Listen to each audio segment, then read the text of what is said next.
जय। उद्धव जी ब्रह्मा जी के परम प्रिय शिष्य हैं। किसके? ब्रह्मा जी के। अब ब्रह्मा जी कितने ज्ञानवान हैं, तो उनके शिष्य भी उतने ही ज्ञानवान। पहले गुरु परंपरा चलती थी, उसमें सभी गुरुओं की चर्चा होती थी, जैसे आपके गुरु कौन, आपके फिर उनके गुरु कौन, उनके गुरु कौन, ये परंपरा चलती थी, जिससे मालूम पड़ता था कि कौन कितना ज्ञानी हो सकता। जैसे सुखदेव जी को जब गुरु दीक्षा दिलवाई थी अपन ने, वेद व्यास जी महाराज ने कथा में, तो उसमें अपन ने चर्चा करी थी कि सुखदेव जी के कितने गुरु हैं। सुखदेव जी के कितने गुरु हैं? सुखदेव जी के भी 3 गुरु हैं। तो वही चर्चा कहते हैं कि जैसा गुरु होगा वैसा शिष्य होगा। तो उद्धव जी भी किसके शिष्य थे? ब्रह्मा जी के। और ब्रह्मा जी कितने ज्ञानवान हैं, तो उतने ही ज्ञानवान उद्धव जी थे। और देखो, जिसको थोड़ी बहुत आज के समय की बता रहा हूं, 4 किताबें क्या पढ़ लेते हैं, ये सोचते हैं कि मेरे जैसा कोई नहीं। एक कवि ने बहुत बढ़िया गजल लिखी है, मैं उसको बहुत कम गाता हूं, पर उसके एक शब्द जो हैं, जो खानेदानी रही से है, जो खानेदानी रही से है, मिजाज रखते हैं नरम अपना। क्या? जो खानदानी है रहीस, वो मिजाज रखते हैं नरम अपना, और तुम्हारी दौलत नई नहीं है, और तुम्हारा लहजा बता रहा है कि तुम्हारी दौलत नई नहीं। आपका लहजा बता देता है, जिसके पास दौलत होती है वो दौलत का कभी घमंड नहीं करता, और जिसके पास जरा सी दौलत आ जाती है या जरा सा ज्ञान आ जाता है, जो ज्ञानी होता है कभी भी ये नहीं बोलता कि मैं ज्ञानी हूं। ज्ञानी व्यक्ति कभी भी किसी को नीचा दिखाने का प्रयास नहीं करता, ज्ञानी व्यक्ति ऊपर उठाने का प्रयास करता है। ऐसे ही जो पढ़े लिखे हैं, अपनी पढ़ाई पर जो घमंड करते हैं, कभी समय मिलेगा तो भक्तमाल की कथा के अंतर्गत एक चरित्र है, वो चरित्र को जरूर सुनाऊंगा। मैंने आपको पहले दिन कहा था कि सूरदास जी का पूर्व जन्म कौन था, ये आपको उद्धव जी का जब चरित्र आएगा तब बताएंगे। तो पहले आपको ये बताते हैं, उद्धव जी जो हैं निकुंज की लीला में जैसे ही प्रवेश करने वाले थे, उस समय सखी विशाखा, ललिता विशाखा माँ राधा रानी जी की अष्ट सखियों में है। ललिता ने रोक लिया और कहा कि यहाँ पर आपका प्रवेश नहीं है। क्या कहा? इस लीला में आपका प्रवेश नहीं है। बोले मुझे कृष्ण भगवान के दर्शन करने हैं और मेरा मन है और मुझे दर्शन करने दीजिए। तो विशाखा ने श्राप दिया। क्या श्राप दिया? विशाखा ने ये श्राप दिया कि तुम अंदर जाओगे, और सॉरी, ललिता ने ये श्राप दिया कि तुम अंदर प्रवेश करोगे पर तुम्हें ठाकुर जी दिखेंगे नहीं। क्या श्राप दिया? तुम्हें अंदर जाओगे दिखेंगे नहीं, और तुम्हें अगला जन्म अंधे के रूप में लेना पड़ेगा। निकुंज में प्रवेश किया, जाकर के सब दूर देखा उद्धव जी ने, ना तो कृष्ण भगवान दिखे ना श्री राधा रानी जी दिखे। उस श्राप की वजह से, उसी श्राप की वजह से इन्होंने किसका जन्म लिया? सूरदास जी के रूप में जन्म लिया। बोले श्री कृष्णचंद्र भगवान ज्ञानी थे, बड़े ज्ञानी, और ज्ञान का इतना प्रभाव था कि अपने आप को ये समझते थे कि मेरे से समान कोई ज्ञानी नहीं। एक बार श्री कृष्ण भगवान को मथुरा में बैठे हुए देखा, आंखों से आंसू गिर रहे हैं। श्री ठाकुर जी के, कृष्ण जी के, जैसे आंखों से आंसू गिर रहे हैं, उन आंसुओं को देखा, मन में विचार आया कि इतने बड़े आप ज्ञानी और आप रो रहे हैं। बोले हाँ मुझे याद आ रही है। बोले किसकी याद आ रही है? बोले मेरी मैया की याद आ रही है, मुझे गोपियों की याद आ रही है। वैसे तो आप सभी बड़े ध्यान से प्रसंग सुन रहे हैं, पर इस प्रसंग में चाहूंगा कि कुछ समय के लिए ये सोचना कि हम साक्षात वृंदावन में हैं, और जब कृष्ण भगवान लीला करके जब गए थे, तब अभी जो चरित्र चलेगा उसमें अपने आप को साथ में लेकर के चलिएगा, आंखों में वो भाव लेकर के चलिएगा। बोले श्री कृष्णचंद्र भगवान की जय, मौर्य मुकुट बंसी वाले की जय, कृष्ण कन्हैया लाल। भगवान कह रहे हैं मुझे याद आ रही है। उद्धव जी बोल रहे हैं आपको याद आ सकती है, और आदमी को क्या की याद आती है? समय पे आपको खाना मिल रहा है, समय पे आपको भोजन पानी मिल रहा है, समय से सब कुछ आपको मिल रहा है, तो अब क्या करें? तो कहते हैं कि सब कुछ मुझे मिल रहा है, पर मुझे याद आ रही है, तो याद आ ही रही है, आप कुछ भी करो। बोले एक काम करो, कहाँ की याद आ रही है? बोले नंद बाबा की याद आ रही है। बोले अभी मैं जाता हूँ और जा करके वहां के समाचार आपको ला करके देता हूँ। बोले रुको रुको रुको। बोले क्या? बोले एक चिट्ठी लेकर के जाना। क्या बोले? चिट्ठी लेकर के जाना। चिट्ठी लिखी भगवान, और चिट्ठी लिख करके कहने लगे, बोले उद्धव मेरे गले लगे। उद्धव के भगवान गले लगे, और गले लग करके उद्धव चले। अब यहाँ ब्रज की हालत, तन सुखा मन सुखा सुंदर सभी, केवल एक ही तरफ निगाह सबकी रहती, सारे काम सबने छोड़ दिए।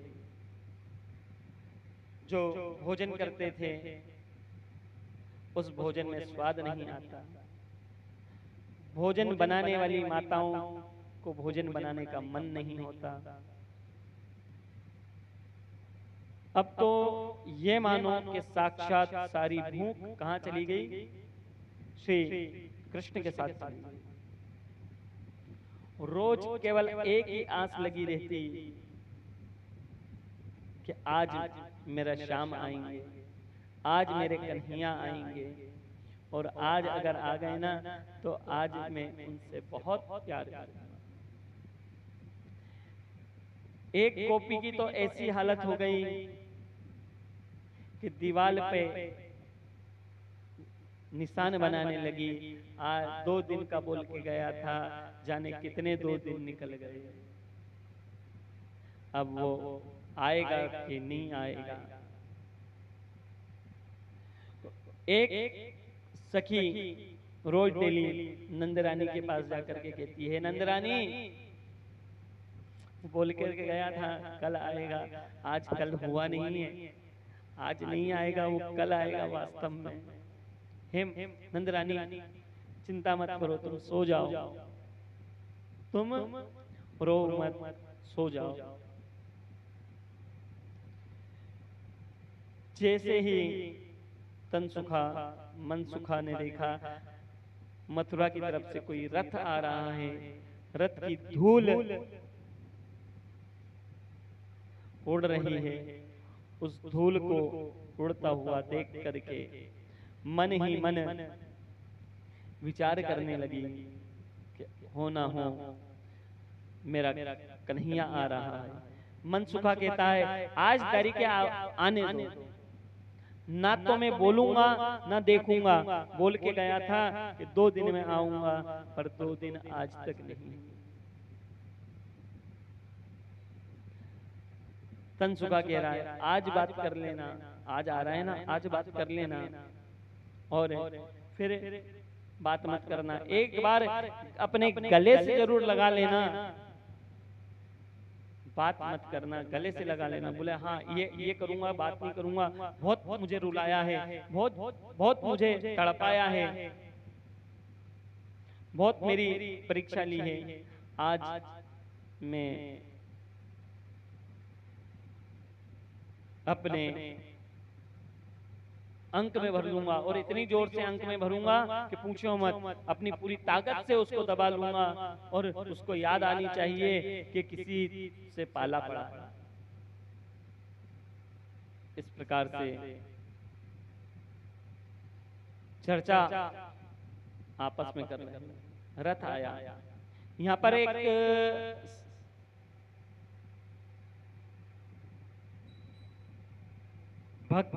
भक्त कह लूं, या फिल्मी के गाने जिन्होंने लिखे हैं वो कह लूं, उनके भाव बहुत अच्छे हैं। उसमें क्या लिखा है, चिट्ठी न कोई संदेश, जाने वो कौन सा देश, कहाँ तुम चले गए। तो कन्हैया से भी यही सब ग्वाल बाल कह रहे हैं कि 2 दिन का बोल करके गया था, आज तक नहीं आया। रथ जैसे ही आया, रथ को आता हुआ देख करके सब ने रथ को घेर लिया। पर्दा जैसे ही हटा, उद्धव जी उतरे, उद्धव को ऐसा धक्का लगाया, हट हट, और अंदर झांक के देखे कन्हैया आया कि नहीं आया। तो क्या देखे कि जैसे ही कन्हैया ने अपने बाहों में लिया ना, कन्हैया की जो सुगंध थी वो उद्धव जी के पास से आई। उस सुगंध को देख करके कहते हैं कि आखिर में वो आया नहीं ना। वो कितना कठोर दिल का है पता है तुम्हें? बोले हाँ। बोले बाली को भी मार दिया उसने। बलि 3 पग भूमि देने के लिए बात थी, उसको पाताल में भेज दिया। कितना धोखेबाज। तुम्हारा छलिया है, और उसने हमारे साथ छल करा, कोई पहला छल नहीं करा, जाने कितनों के साथ वो छल करके बैठा हुआ है, इसलिए वो छलिया। और तुम काहे के लिए आए? बोले तुम्हें समझाने के लिए आया हूँ कि नाश्वर शरीर है, इस शरीर के से कोई प्यार नहीं करना चाहिए। ये शरीर किसी मतलब का नहीं है, इससे कुछ भी नहीं मिलेगा। हंसते हुए कहते हैं अच्छा तुम ये समझाने आए, तुम ये समझाने आए, ठीक है अभी रुको। तन सुखा मन सुखा अपने आप को दिखाते हैं और कहते हैं ये देख रहे हो ना, हम भी बड़े बड़े प्रेमी हैं, हम भी बहुत खाते पीते घर के थे, पर जब से वो गया है, जब से हमारे चाह कर के भी हमारे होठों तक भोजन की जरूरत थाली आ जाती है, भोजन आ जाता है, पर अंदर उतरने की ताकत नहीं बची। इतनी ताकत नहीं है कि हम मुंह को चला लें और पेट भर लें। वो हमें तो मरता हुआ छोड़ करके गया, चलो हम तो आदमी हैं, हम कठोर दिल के हैं, हम सहन कर लेते हैं। पर इन डालों ने, वृक्षों की ने क्या बिगाड़ा?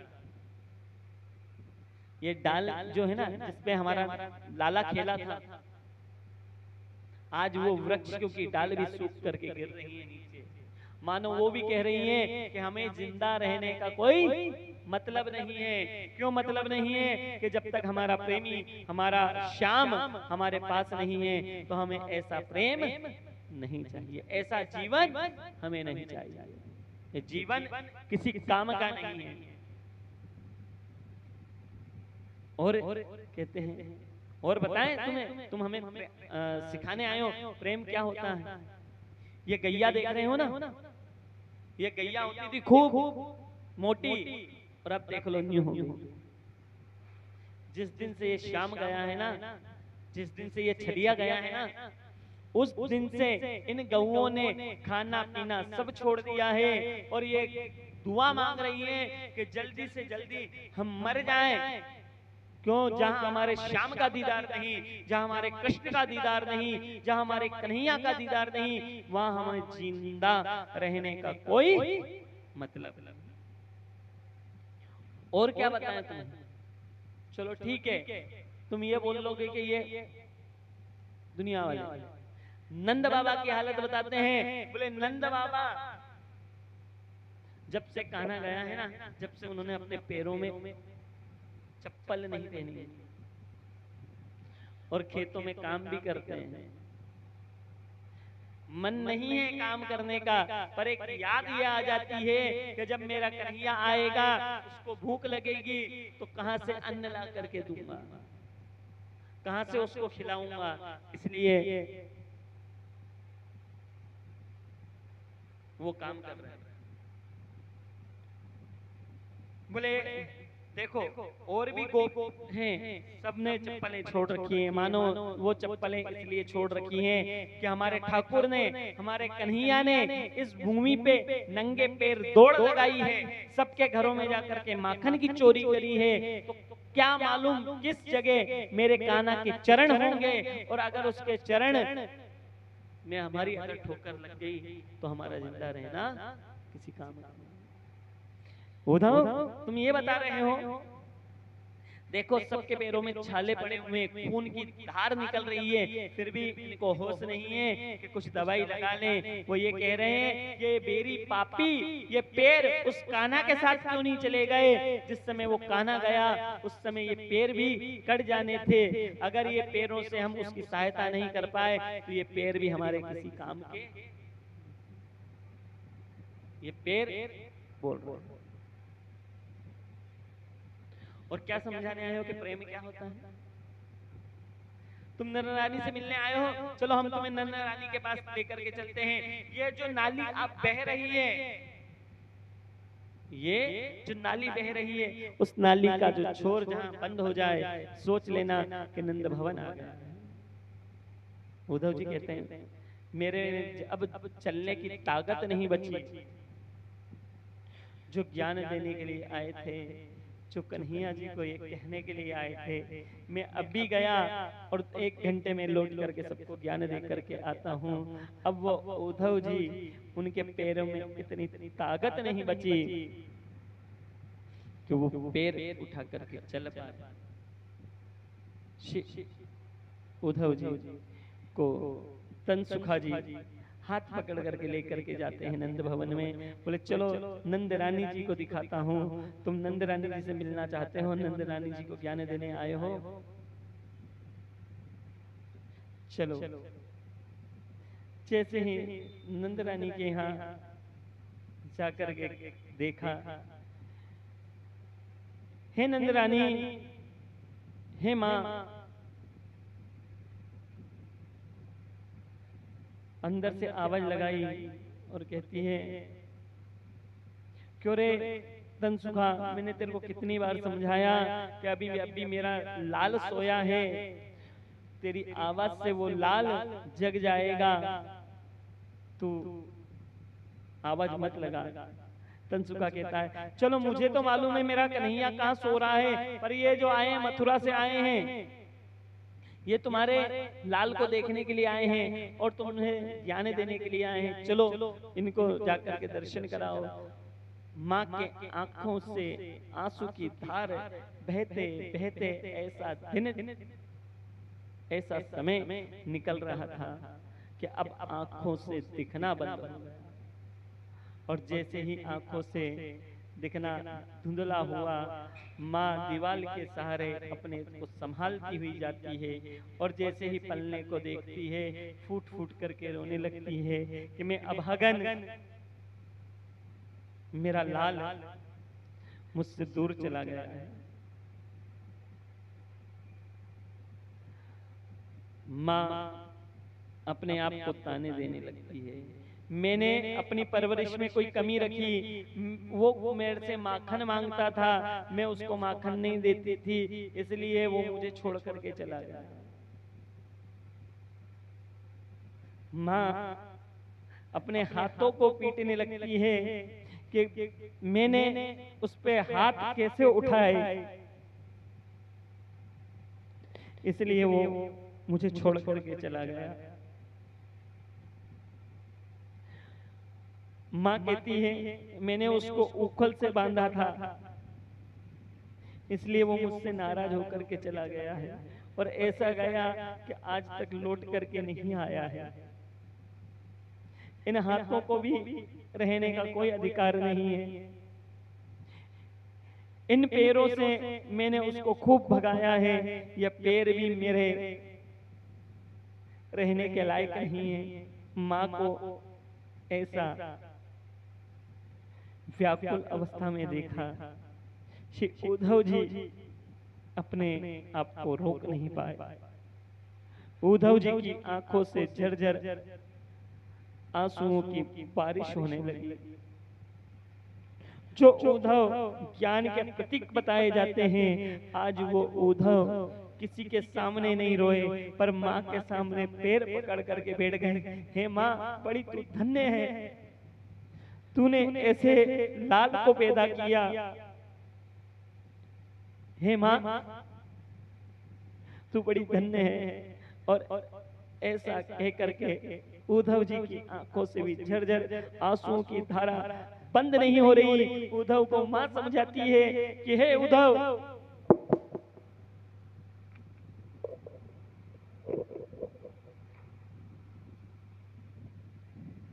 तू कहीं के लिए रो रहा है? तू तो उसका संदेश लेकर के आया है ना, संदेश दे। क्या क्या संदेश देना चाहता है तू? तो कहती है माँ, मैं क्या संदेश दे सकता हूँ? मैं तो आया था ज्ञानी बन करके, और यहाँ देखा कि मेरा ज्ञान इस दुनिया में कोई ज्ञान नहीं है, और सच्चा ज्ञान है, सच्चा प्रेम है, वही ज्ञान है। इस दुनिया में प्रेम के आगे सब कुछ फीका है।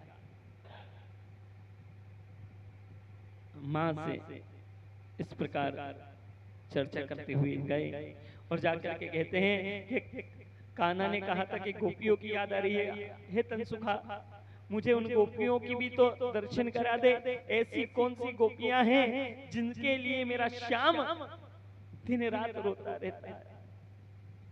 माँ के लिए तो समझ में आ गई कि माँ का प्रेम, माँ की ममता, पिता का प्रेम, पिता की ममता मेरे समझ में आ गई है। अब आप ये बता दो कि मैं गोपी के दर्शन कैसे कर सकूंगा? तन सुखा, मन सुखा, सब गोपियों के पास लेकर के गए। श्री राधा रानी जी को घेर करके सब गोपियां बैठी हुई थी और बैठ करके अपने आप में चर्चा कर रही थी। आज पता है? बोले क्या? आज कन्हैया आया था और मेरे घर की सारी मटकियां फोड़ करके गया। बोले मटकी फोड़ करके गया है? बोले हाँ। फिर बोलती है हकीकत में? बोले नहीं, हकीकत में नहीं, सपने में। जब गोपियों की लीला से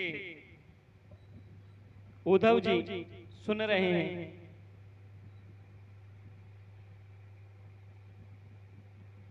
उद्धव जी अपने आप को रोक नहीं पा रहे। अपनी लीला में गए और लीला सुन रहे हैं, किस प्रकार से भगवान ने अघासुर को मारा, किस प्रकार से पूतना को मारा, किस प्रकार से बकासुर को मारा। सब आपस में चर्चा कर रहे हैं और श्री राधा रानी जी से कह रहे हैं कि राधा रानी जी आप भी बताओ ना। राधा रानी जी कह रही हैं मैं क्या बताऊं, मेरा लाल मेरे प्राणों के आधार, मेरे सब कुछ सर्वस्व है, जिनके लिए आपकी आंखें इतनी तरस रही हैं, वो कम से कम तुम्हारे सपने में तो आ जाते हैं। मेरे में तो इतनी भी ताकत नहीं कि वो मेरे सपने में आ जाए। मेरे में इतना भी प्रेम नहीं बचा कि मैं उनको पा सकूं। उद्धव जी सुन रहे हैं, उद्धव जी की आंखों से आंसू की धारा बंद नहीं हो रही। उद्धव जी जो कहकर के आए थे कि मैं 2 घंटे में आऊंगा, आज 6 महीने ब्रज में रुक गए और अब रुक करके राधा रानी जी कैसे कहते हैं श्री राधा रानी जी मुझे आप अपने चरणों में जगह दे दीजिए, मैं मथुरा जाना नहीं चाहता। श्री राधा रानी जी कहती हैं उद्धव जी हमारे पैरों में तो बेड़ी बंधी हुई है, प्रेम की बेड़ी बंधी हुई है, उस बेड़ी को हम कभी भी पार नहीं कर सकते। पर तुम तो बड़े प्रेमी हो, तुम बड़े ज्ञानी हो, तुम हमारी तरफ से जाकर के कहना कि तुम्हारे लिए आंखें तरस गई हैं, तुम जाकर के उन गोपियों को, उन बेरन को जाकर के दर्शन दो और दर्शन दे करके उनका उद्धार करो। कहा, उद्धव जी जाने के लिए तैयार नहीं हुए। उद्धव जी को कसम दी कि तुम जाओ। जब जाकर के उद्धव जी प्रस्थान करते हैं और उद्धव जी प्रस्थान जैसे ही कर चुके थे, कन्हैया जी के पास आकर के कहते हैं, बड़े गुस्से में आकर के कहने लगे, हे कान्हा, तुमने सबको दुखी कर रखा, अकेले दुखी नहीं, तुमने माता पिता को दुखी नहीं करा, तुमने सबको दुखी कर रखा। ब्रज में जाकर के देखो, हर व्यक्ति केवल एक ही चीज ध्यान रखता है, बोले क्या, मेरा कृष्ण, मेरा कृष्ण, मेरा श्याम, मेरा नंदलाल, उसने इतना प्यारा करा। एक काम करो, तुम ये सारा राजपाट सब रहने दो। हाथ पकड़ा, हाथ पकड़ करके लेकर के गए, और जैसे ही हाथ पकड़ करके लेकर के गए, हाथ पकड़ करके लेकर के गए, कहते हैं, कन्हैया कहाँ जा रहे हो? बोले मैं तुम्हें ब्रज लेकर के जा रहा हूं। बोले क्यों? बोले आप बोल रहे थे ना आपसे ज्यादा ज्ञानी नहीं है। बोले मेरे से ज्यादा अभागा कोई नहीं है, और मैं नहीं चाहता कि मैं जितना दुखी हूं उससे ज्यादा जो आपके नंदरानी माँ यशोदा, जितनी भी गोप वाले हैं, यहाँ तक कि गौ माता है, वो सब आपकी आस में इंतजार कर रहे हैं। उद्धव जी को समझाते हैं कि हे उद्धव, हे उद्धव, ब्रज बिसरा गया मुको, हे उद्धव, ब्रज बिसरा गया मुको। ब्रज ने बिसरा दिया, अब मैं ब्रज में नहीं लौट सकता। कृष्ण भगवान ने उद्धव जी को वहीं ज्ञान दिया। उद्धव जी यहाँ से अपनी यात्रा प्रारंभ करते हैं। उनको समझ में आ गया कि कोई दुनिया में ज्ञान काम का नहीं है, सबसे ज्यादा ज्ञान काम का है तो वो प्रेम, प्रेम के आगे और कुछ भी नहीं है। उद्धव जी वहां से